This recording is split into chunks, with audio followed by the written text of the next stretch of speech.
दोस्तों, कई बार हम लोग अपने सपनों को पूरा करने की चक्कर में, सपनों को पूरा करने की तलाश में, कभी-कभी ऐसे रास्तों पर चल पड़ते हैं, जिनका मंजिल सिर्फ़ और सिर्फ़ अंधेरा होता है।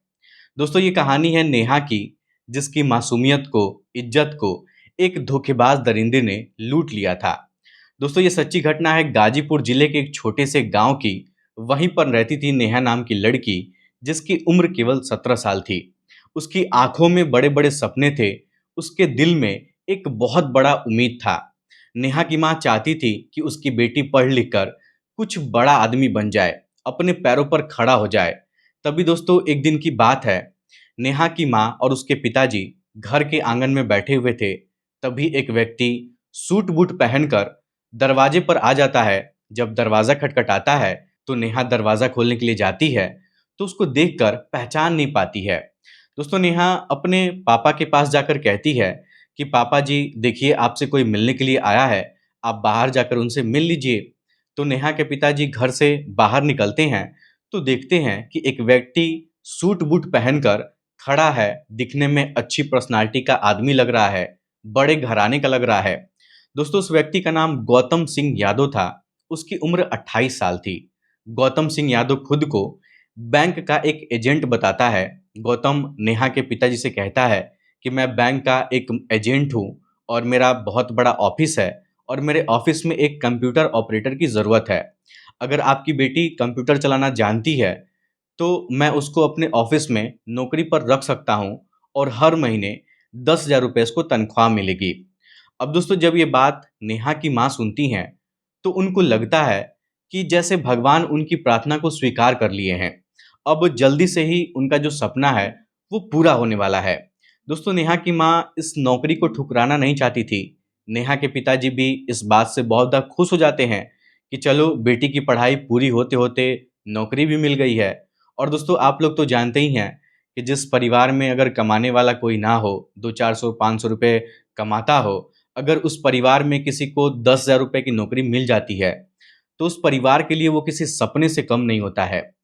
दोस्तों, नेहा के पिताजी सोचते हैं कि ये अच्छा मौका है, नेहा काम सीख लेगी तो उसकी ज़िंदगी भी सँवर जाएगी और हम लोग की घर की जो स्थिति है, वो भी सुधर जाएगी। दोस्तों, वो दिन था 23 जुलाई 2024। नेहा के पिताजी उस व्यक्ति से नौकरी की बातचीत पक्की कर लेते हैं। तो नेहा क्या करती है कि अगले दिन से ऑफ़िस का काम करने के लिए वहाँ पर जाने लगती है। दोस्तों, गौतम पहले तो शुरुआत में उसको कुछ नहीं बोलता है। एक प्रोफ़ेशनल बैंक ऑपरेटर की तरह, बैंक मैनेजर की तरह अपने ऑफ़िस को मेंटेन करता है। लेकिन धीरे-धीरे जब वक़्त गुज़रता है, तो गौतम नेहा के साथ नज़दीकियाँ बढ़ाने की कोशिश करता है। उसकी मासूमियत का फ़ायदा उठाने की कोशिश करता है। कभी छुट्टी वाले दिन भी काम करने के लिए बुला लिया करता था, तो कभी किसी काम के बहाने, तो कभी मदद करने के बहाने अपने ऑफ़िस में बुला लिया करता था। अब दोस्तों, कुछ इस तरीके से धीरे-धीरे दोनों के बीच में बातचीत करने का सिलसिला बढ़ने लगता है। नेहा धीरे-धीरे गौतम से बात करने लगती है, उसकी बातों में आने लगती है, गौतम के मीठी-मीठी बातों में फँसने लगती है। तभी दोस्तों एक दिन की बात है, नेहा कंप्यूटर पर बैठकर ऐसे अपना काम कर रही थी, तभी गौतम पीछे से आता है और पीछे से आकर उसको पकड़ लेता है। तो उसको थोड़ा-सा अजीब लगता है, लेकिन वो भी गौतम को अब चाहने लगती है, तो इसीलिए वो उसको कुछ बोल नहीं पाती है। अब गौतम क्या करता है कि पीछे से अपने हाथों से गलत हरकत वगैरह करने लगता है, छूने लगता है। फिर कुछ देर बाद नेहा को वहीं पर प्रपोज़ भी कर देता है। गौतम नेहा से कहता है कि देखो नेहा, मैं तुमसे बहुत प्यार करता हूँ, मैं तुमसे शादी भी करूँगा और ज़िंदगी भर तुमको अपने साथ रखूँगा, ये मैं तुमसे वादा करता हूँ। अब दोस्तों, जब ये बात नेहा सुनती है, तो वो पूरे तरीके से आँख बंद करके उसके ऊपर विश्वास कर लेती है और फिर इसी भरोसे के आड़ में ऑफ़िस के बंद कमरे के अंदर कई महीने तक जो गौतम है, वो नेहा के साथ फिज़िकली होता है, शारीरिक संबंध स्थापित करता है। लगभग 5 से 6 महीनों तक गौतम नेहा को इस्तेमाल करता है। अब दोस्तों, जैसे-जैसे दिन गुज़र रहा था, वैसे-वैसे सब कुछ ठीक चल रहा था। दोनों लोग बहुत खुश थे, अपना मिलना-जुलना हो रहा था। ये बात ना तो नेहा की माँ को पता था, ना ही नेहा के पिताजी को पता था कि नेहा के साथ इस तरीके का काम हो रहा है। धीरे-धीरे दिन गुज़रता है, तभी एक दिन नेहा को एक ऐसी कड़वी सच्चाई के बारे में पता चलता है, जिसको जानकर उसके पैरों तले ज़मीन खिसक जाते हैं। दोस्तों, नेहा को किसी जान-पहचान वाले व्यक्ति से खबर मिलती है कि गौतम तो पहले से ही शादीशुदा है, उसके बीवी-बच्चे हैं, उसके बीवी-बच्चे जो हैं वो गाँव में रहते हैं।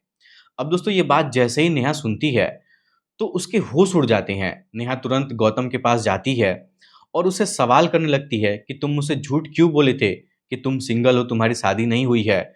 तुम तो मुझसे बोले थे कि तुम मुझसे प्यार करते हो और तुम मुझसे शादी करना चाहते हो। लेकिन ये सब क्या है? तुम्हारी बीवी भी है, तुम्हारे बच्चे भी हैं, वो सब गाँव पे रहते हैं, तुम मुझसे झूठ क्यों बोले थे? तब दोस्तों जो गौतम है ना, वो नेहा के ऊपर गुस्सा होने लगता है, उसको धमकी देने लगता है, उसको ब्लैकमेल करने लगता है, उसको डराने-धमकाने लगता है, यहाँ तक कि उसको जान से मारने की धमकी भी देने लगता है। अब दोस्तों नेहा इस बात से बहुत ज़्यादा डर जाती है। उस दिन दोनों के बीच में लड़ाई भी होता है, मारपीट भी होता है। लेकिन दोस्तों नेहा क्या करती है कि अपने आप को बचाकर वहाँ से भागकर अपने घर आ जाती है और डरते हुए अपनी माँ से सब कुछ बता देती है कि गौतम किस तरीके से उसको अपने जाल में फँसाया है और किस तरीके से उसके साथ धोखा किया है। दोस्तों जब ये बात नेहा की माँ को पता चलता है, तो नेहा की माँ अपने दिल पर पत्थर रखकर हिम्मत दिखाती हैं और गाजीपुर कोतवाली में पहुँच जाती हैं। वहाँ पर गौतम के खिलाफ एफआईआर दर्ज करवाती हैं और जब ये बात पुलिस वालों को जानकारी होती है, पता चलता है, तो गाजीपुर की पुलिस तुरंत एक्शन लेती है।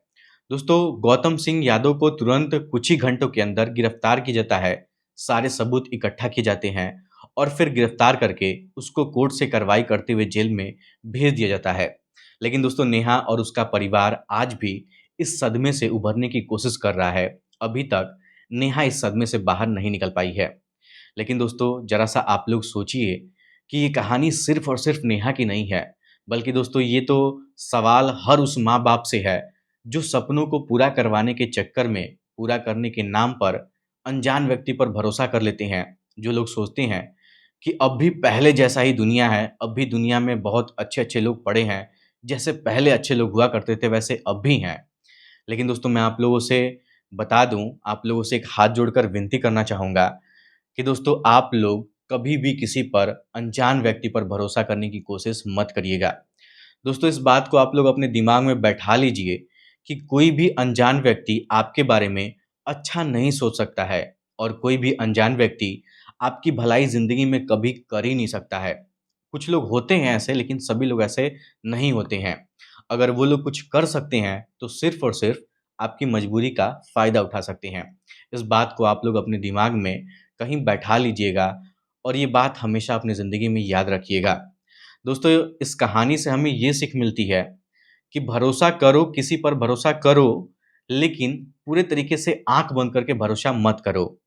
अपनी बेटियों को मजबूत बनाओ और उनको हर घटना के बारे में बताओ, जानकारी दो, ताकि वो हर कदम पर सतर्क रह सकें और अपने सपनों को पूरा करने के चक्कर में किसी का शिकार ना हो जाएँ, अपने सपनों को पूरा करने के चक्कर में कहीं उनकी बलि ना चढ़ जाए। तो दोस्तों ये थी आज की सच्ची घटना पर आधारित कहानी, जिसको सुनने के बाद आप लोग क्या कहना चाहेंगे? अपनी राय हमें कमेंट बॉक्स में ज़रूर बताइएगा। फिलहाल आज के इस वीडियो में इतना ही। वीडियो पसंद आए तो वीडियो को लाइक, चैनल सब्सक्राइब ज़रूर करिएगा। आप सभी लोगों का बहुत-बहुत धन्यवाद और आप लोग कहाँ-कहाँ से हमारी वीडियो को देखते हैं, कमेंट में आप लोग अपना नाम, अपनी जगह का नाम ज़रूर बताइएगा ताकि अगली वीडियो में मैं आप लोग का नाम ले सकूँगा।